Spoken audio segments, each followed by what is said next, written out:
Hi, everyone. Welcome to Unapologetically You, where we discuss all things health and wellness. We use science-backed tools that support you and your family and hopefully bring you thought-provoking conversations to get you motivated to look after yourself and the ones you love.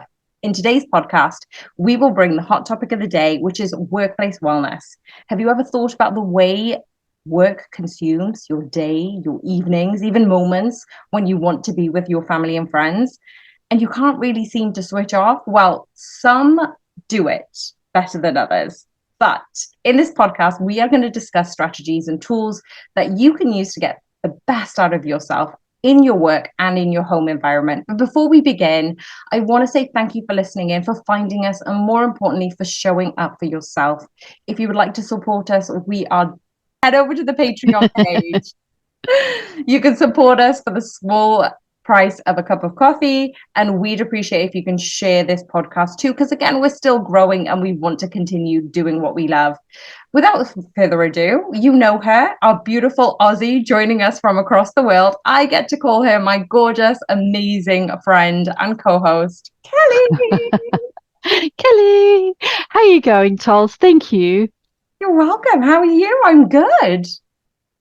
Yeah, I'm also good. We're getting into the depths of winter here, though, but I hear it's like a heat wave for you. We're coming on the end of the heat wave. So rain has Are just you? pouring all last night and this morning, and it's been a welcome change, I must be honest. So I'm a little Oh bit more yeah, comfortable today. But yes, but your yeah. winters are still not very cold. They're not Not too British cold. bad. It's currently 14 degrees, but it's 6:30 at night for Yeah, me. yeah. But I'm wearing a jacket, so it's cold enough. It's a little linen jacket, but still, So off still. off air, we've been Yeah. talking some really like interesting things, especially personally, right? But I want to dig a little Mm-hmm. bit deeper because, guys, if you don't know, like me and Kelly do converse, but we take this opportunity to really catch up with one another before We we do. record. And it's such a Yeah. joy. Like I just wasn't feeling myself, but as soon as she joined the call, I'm in this another level of vibrancy and brightness. So I want to Oh. hear, Kelly, what is your biggest win? My biggest win this week, I got. Have you ever tried to cook dinner for like 5 people and everyone like it? I No. achieved it. I achieved it. I got a double thumbs up from everyone on a meal that I cooked. Everyone liked it. That's a huge win. That's not just a big win. That is a huge win. And what did you cook? It was poached chicken with honey and lemon sauce and a sweet potato salad. That's Oh, all it was. It was actually really simple, but it was nice. It probably didn't have too much flavoring for anyone. It wasn't spicy or too spicy for anyone. Had a bit of bacon in it, which is always a winner. So sweet potato bacon. Um, the sweet potato was baked or roasted until it was caramelized, so that was nice. Had baby spinach in it. What else did I put in it? Bacon, sauce. Anyway, it that's sounds all it delicious. was. Poached I'm chicken. a veggie, so I'm like, I can certainly, imagine Yes, that. you could have eaten the I salad. could Yeah, have, it's yeah. very hard. I'm not good at cooking meat. I'm just not because I'm not a big meat eater either. Yeah. So cooking the chicken, I had to follow a recipe, but I got it. The people who ate the chicken loved the chicken. The people who didn't eat the chicken loved the salad. The chicken eaters loved the salad as well. It was just a double thumbs up. What was your biggest win? Biggest win this week. So I got offered a really amazing opportunity. And I can't Hmm. tell our audience what it is, but in Oh, a few weeks I'll be okay. able to share. But basically, Okay. I I was editing my book, right? And in my book it Hmm. said something about imposter syndrome, which is really funny. And then Yep. as I got this opportunity, I actually scoffed at it and I was like, what? Like me? What? Why? Like, and then I had to check myself and go, wait, I envisioned this. I wanted this years ago. Like Yeah. this was something I manifested. And Really? So something yeah, you've talked about for years. Have you spoken about it with me? yeah, you already know what it is. Yeah. So that was my Okay. biggest win, something that I had Well wanted to done. do, and it's now manifested. And now I just got to execute it. And you know what I'm like with my preparation, so I'm gonna vet. Oh, it's I'm gonna intense, vet people. you. It's intense. Yeah. So She's laughing also, like it's not true. also, what made you smile? Because you're in such a high vibe right now. But is that Anyway, okay, what made me smile? I actually finally got the luggage that I've needed to get for the last few weeks ready for our holiday. yeah? So, finally got that luggage. That made Oh, me where are you smile. It might have going? been a small thing. Thailand and Vietnam. Amazing, I've amazing. never been to either of those places before. That isn't, So, I and it's haven't either, but it's such a no. culture-rich environment, right? It's quite popular with tourists.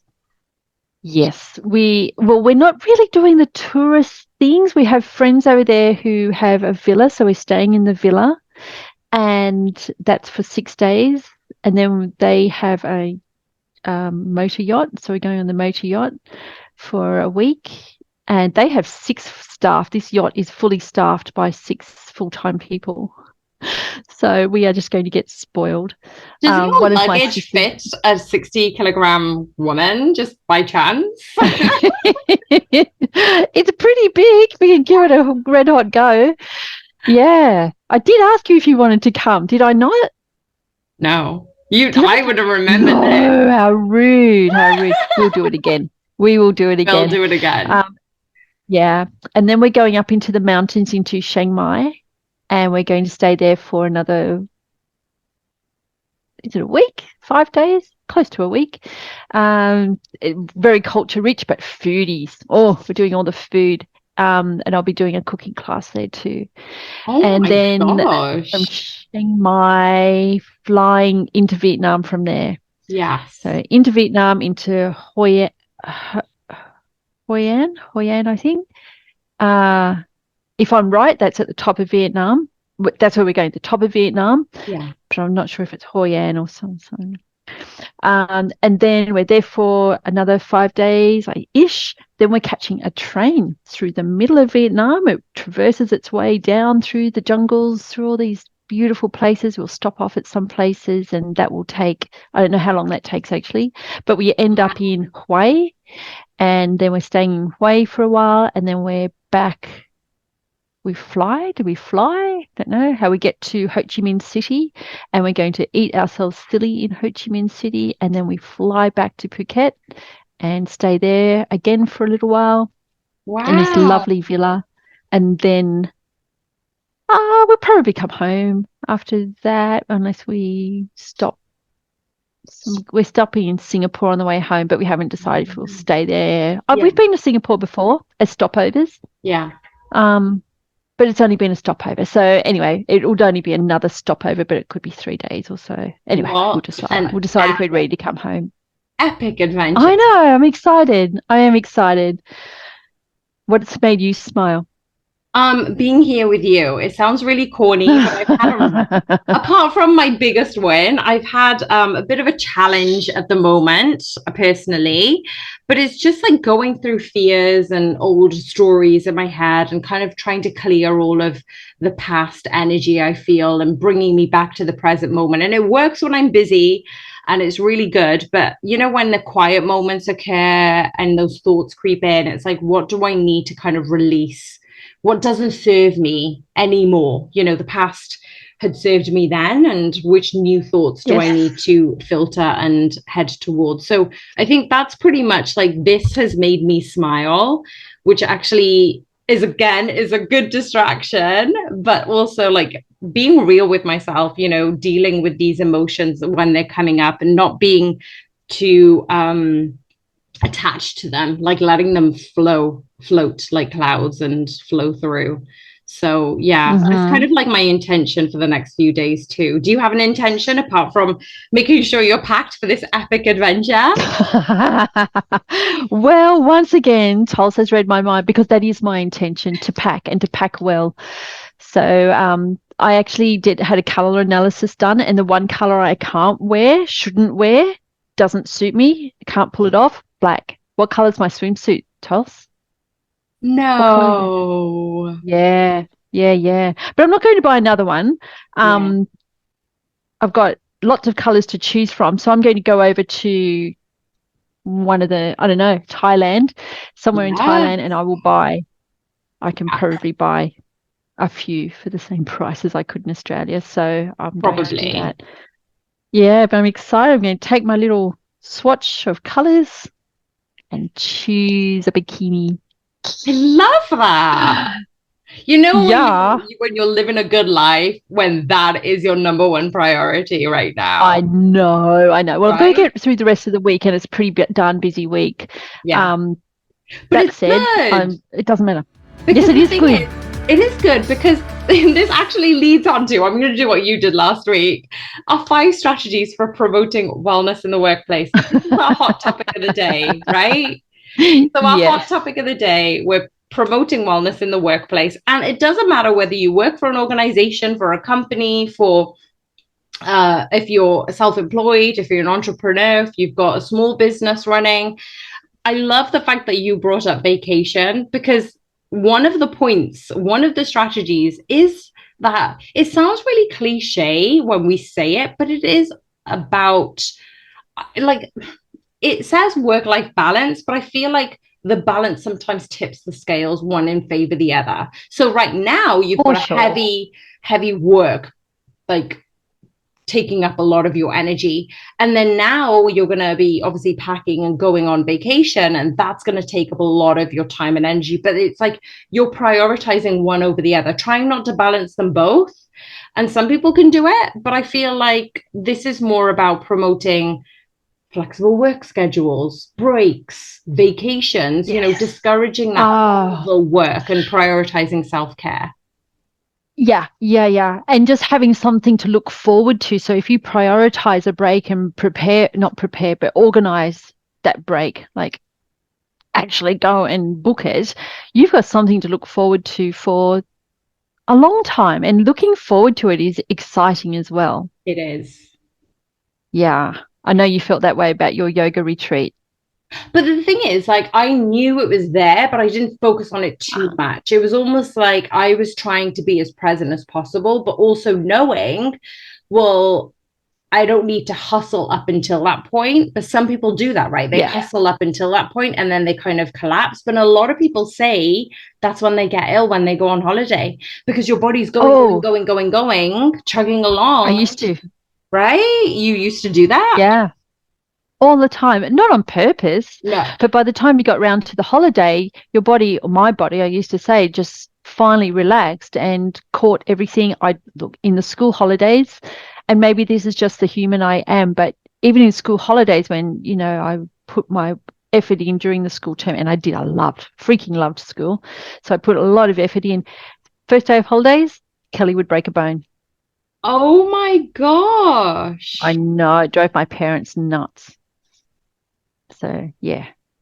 And then I'd be in a cast and my family we had a place at the beach, so they would go to the beach, and one mum or dad would have to sit while I sat on the side, on the sand with my cast. It was usually upper body. Actually, I've never had a cast lower body, so always upper body, collarbone after collarbone after collarbone and wrists. And then I'd finally get the cast off, and I'd just go and be a daredevil again. Just, jump the horse, belt the horse around, over homemade jumps, fall off again. And the bone, which was barely set, would just break again. So, yes, I am that person that goes on holidays, breaks a bone, falls ill. Yeah. Oh my gosh. And I shouldn't. And I promise I'm not going to do it this time. I was going to say, well, you've been chugging along for quite a bit. So is this going to be a pattern that's going to come up again? Or No, I don't plan on it. In fact, I'm going to deliberately probably meditate on it not being that way. oh, I like that. Intention setting for your trip. I love that. I love it. Intentionally being well. Yes. Yeah. So yeah. All right. We'll see how we go. I'll tell you in about a month. Amazing. How I go with that one. I'll tell you before then. I'll be in contact with you. So the next one was, didn't you say there was wellness programs and resources that people can actually go to? That didn't used to happen Yeah. back in the day. Oh gosh, no, not when I started work. There was no wellness program or resources, but offices and, well, employers often do offer wellness programs now that focus on, and we both know this, physical activity, because we've both been involved in that sort of thing. But that physical activity is great for stress reduction and it's great for your mental health. Yeah. And employees, what else do they offer these days? You've got Well, there's access to physio, so many resources. physio, Physio, fitness dental, classes, fitness classes. counseling, Yes. yep, mindfulness workshops, Yeah, that's a good one. Yeah.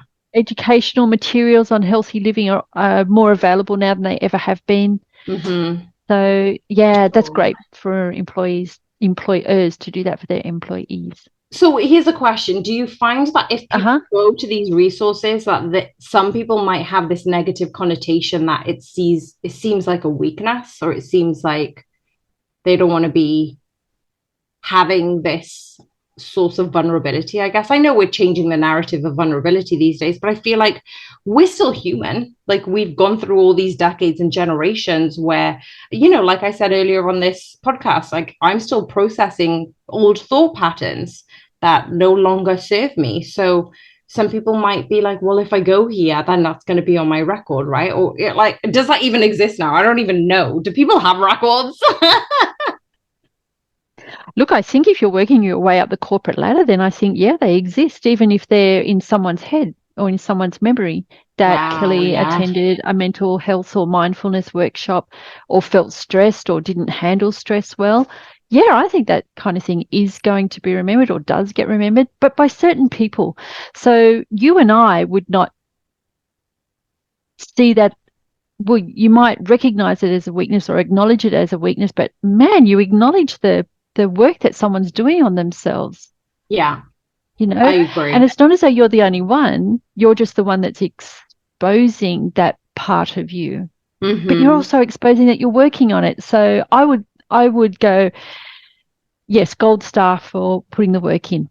Agree. I love that Right? you said that because it's like it's showing up and showing strength in that level of vulnerability, and it's showing up for yourself because Mm-hmm. a lot of times you end up at that breaking point, right? You're working, working, working, and it's the same with mental and physical health that if you're going to a point where you're not getting that support, well, you're a hindrance really to your work environment and to your colleagues. But this actually goes on to the third point. So the third strategy is a supportive work environment. So how can people then create a better, supportive, inclusive work environment so they are comfortable in discussing their well-being, they are encouraged to have these levels of open communication, support each other, have even mentorship programs, right? So I remember, obviously, because when I was working at Mercedes, I was in charge of the health and wellness program at the time, but one of the key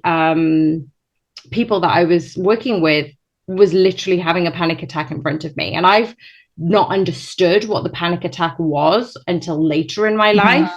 So I had gone through Mm-hmm. that phase, but I've also never seen Mm-hmm. somebody else go through it. So it was really um, important for me to be there as a supporter for that person.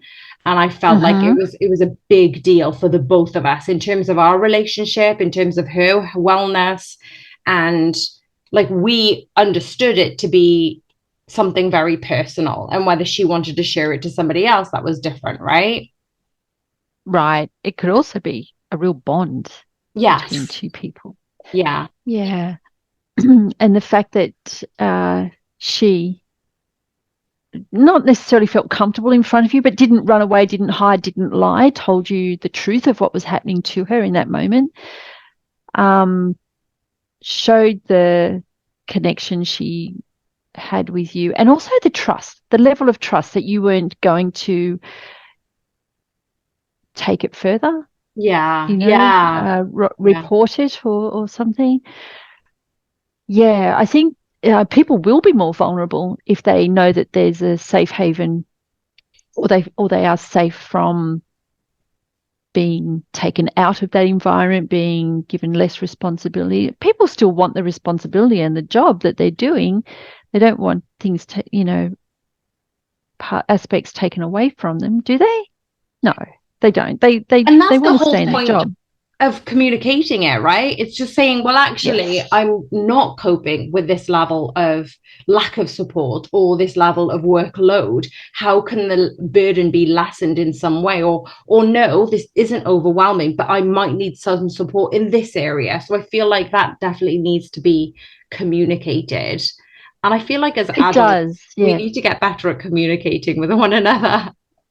I think the next generation is very good at communicating. They will talk more about their vulnerabilities than their strengths, and take pride in their vulnerabilities. And I'm talking about my kids' age, right?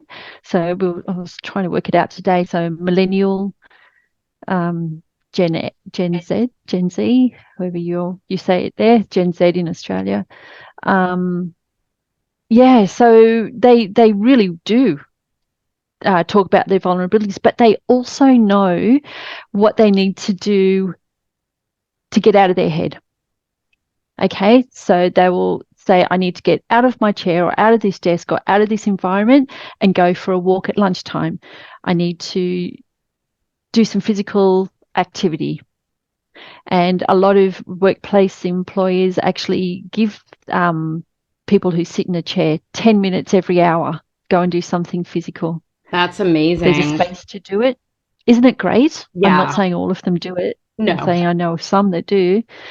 But there's a space where, you can feel safe doing it. Like, you don't have to do it at your desk. You don't have to stand up in the Yeah. office where everyone else is sitting down, but there's a safe space to do it. And then at lunchtime, there's obviously a lot of places either have a gym or have a subsidized gym program, or Yeah. bring people in. I've been that person too. Come in Yeah. at lunchtimes and run fitness programs. Yeah, for sure. You've raised some really good points there, especially with physical activity during the day. Like, how can you integrate that yourself? And it's like a level of awareness, but also how is the company, the corporation, assisting that? So you maybe not necessarily need to go off site, like with Mercedes, there was an on-site No, that's gym and right. things like that. So yeah, it's Yeah. making it appropriate for them, or like standing desks, for example. So if some people have Yes. that irritation of that lower back and they can't sit for long periods of time, so that they have the option to alternate throughout the day. Yep. Standing Yeah. desks, great. Walking meetings. Yes, agree. Have you ever had a walking meeting? I I have a have. friend who does it. I Yeah. have not, but I have a friend who does it, and he just says so much more gets done, more gets Yes. thought about. You're not in four walls. And so if you're sitting within four walls, your brain is sort of within four walls as well. But when you're outside having a walking meeting, like, there's just, inspiration comes. And he We said should do there's a so much more. walking podcast. Is We that could one do a thing we walking could do? podcast. Okay, the video Why quality not? might not be the best, but like I think that would be a great idea. Kind of But be fun. it would be fun. It would be fun. And this is the thing, the final strategy, or the final thing that we can actually encourage, is prioritizing mental health, right? So how do we Definitely. promote wellness in the workplace?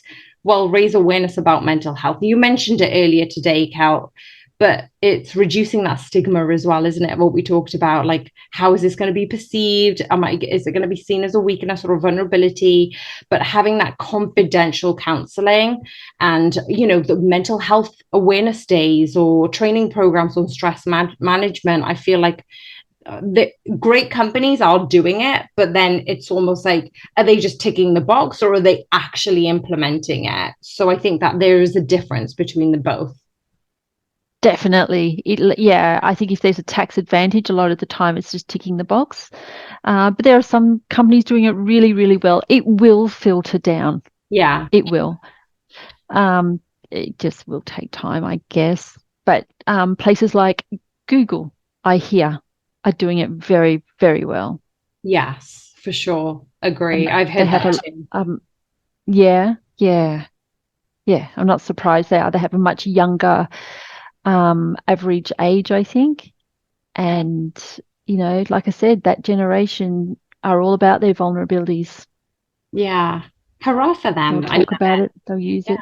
Yeah, no, it's surprising to me. I think, I don't know if it's an Australian thing, a my generation thing, a familial trait or something, but you know, things, weaknesses were not something to be proud of. Certainly something to be worked on, but not something to go, hey, look how bad I am at this, and then laugh about it. You know, it's great to laugh Yeah. about it, but yeah, my kids will do that and go, oh, look at this, look what I did today. How bad Not is taking that? yourself so Yeah. seriously. Not taking Definitely. yourself so seriously. Yeah. Yeah. Yeah. I love that. What a great attitude your kids have.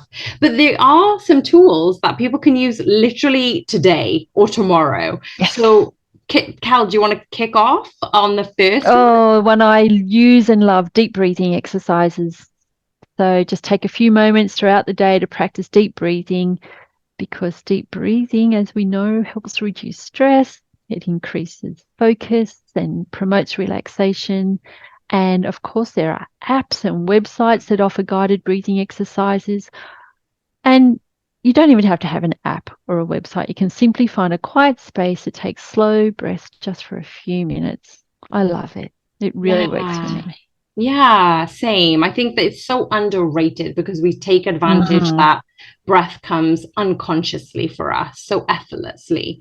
But to actually have that awareness to your breath, it grounds you in the moment. It eases your like gives you parasympathetic nervous system a little bit of a boost, right? Yes. Yes, it really does. And that just gives you the stimulation to go Yeah, for the rest of the day. Yeah, yeah, get that parasympathetic work nervous system. yes. Yeah, One of going. my favorites, actually, one of my tools, and I talk a lot about it in my book, is Hmm. journaling.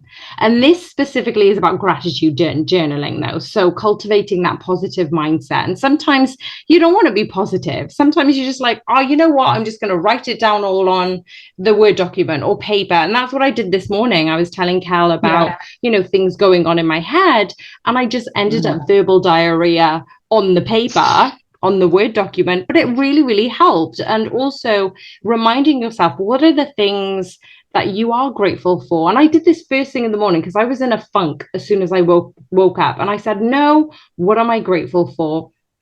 And it just changes your attitude, it changes your energy, it changes your focus, and it does increase those feelings of well-being. So if you were in a funk, you'll be surprised how quickly that changes as soon as you start to be grateful for anything in your life. It could be the color of your eyes, it could be what you're wearing, it could be anything. Yeah, that'll be my gratitude journal. I have beautiful eyes that look like outer space.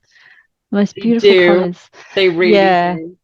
Let's clarify that I had a high resolution photo taken of my eyes today, and you just look at me and you go normal eyes, but this high resolution photograph showed so many different colors and some little golden little orbs in there. Oh my god! And the iris of my eye is not black; it's a teal color. So I just went, my eyes are beautiful. And I said that to Tulsa earlier, and she was like, yes, good girl. 100% agree. And she showed me her swatches as well, so I definitely want to do that. So if any of our audience knows in the UK who anybody does like styling colors, let me know. Kel, do you want to finish off our hot topic of the day by our third and final tool that people can use today? Yeah, a friend of mine does this and she's put me onto it. It's called time blocking. And it's when you implement time blocking to enhance productivity and work-life balance. So you plan your day by allocating specific time blocks for different tasks, including breaks and self-care activities. So that's a really important part to add into your time block. But this tool my friend uses to prioritize important tasks, which she gets done straight away. Important tasks can also include things that you don't want to do. So the things that you've put off until they become important. So getting those done before they become that important label is great as well. And that time blocking is great for that. But on top of that, it reduces stress and it creates a more structured and balanced daily routine. You can use digital calendars, or you can use a productivity app, anything that supports a time blocking feature. Yeah. I think they're great. Yeah, I agree. And where do you stand regarding white space in your calendar then? Block it out. Absolutely, I do. Don't tell my clients, but I do. You should. It's important. Yes, it is. Yeah. So It our really final feature is our health motivational tip of the day. Kelly, what would you recommend from all of those plethora of tools and strategies that we've given our audience today? Make sure you save this, guys. It's always good to come back to this and remind yourself. Sometimes, even if you've heard it 30 times, it's really good to go, yes, actually, I do need to do a little bit more of this. I do need to do this. Look, I think an easy one to do at work is the time blocking. Yes. It's not, you don't have to change your environment. You don't have to bring clothes to do physical exercise. It's probably the easiest one of the lot. And I think it's a good one to start with. So I'm going to say time blocking. What about you? What would your go-to be? Funny enough, you said time blocking, and I'm going to say breath work. I'm going to say put an alarm on your phone for twice in the day, 60 seconds. That's all you need. Breathe in and breathe out. And then if you really want to focus on your breath, breathe in for five counts, as in 5 seconds, and then breathe out for 5 seconds. Like literally just do that for 60 seconds and watch how it won't only just affect what happens after, but it'll happen the next day and the next day and the next week and the next month. So it is just like putting money in the piggy bank. You are investing in your health and wellness and your mental wellness as soon as you do these 60 seconds. Absolutely. And then you'll find that you can do deep breathing while you're time blocking, while you're working out your time blocking. So you're doing 2 things at once. And that's called, in sport, we call it think and do. You've got to learn to think and do. You've got to learn to think while your heart rate's high, while you're under stress, and learn to bring that stress down to a manageable level for you. Everyone has a different manageable level. But yeah, while you're still doing what you need to do. I love that, bringing it straight back into performance. And that's such a valid point that, that's what athletes do, right? So why aren't we taking those tools that a lot of corporations love, taking the performance enhancement side of sports and bringing it into their environment? So that was amazing. Yeah, well, that's an easy one. Yeah. Thank you so much, Kelly, for this short, good strategizing about wellness and work. If you found this podcast useful, everyone, comment below, share it with your family and friends. We would love for you to be a part of the community on Patreon, and the link can be found in the description box below. If you're watching us on YouTube, hit subscribe and hit the like button and the notification bell so you do not miss out on alerts for the podcast. Hope you enjoyed this podcast. We will see you on the next one. Have an amazing adventure, Kelly. Oh, yeah, crazy if I don't. Thank you for listening.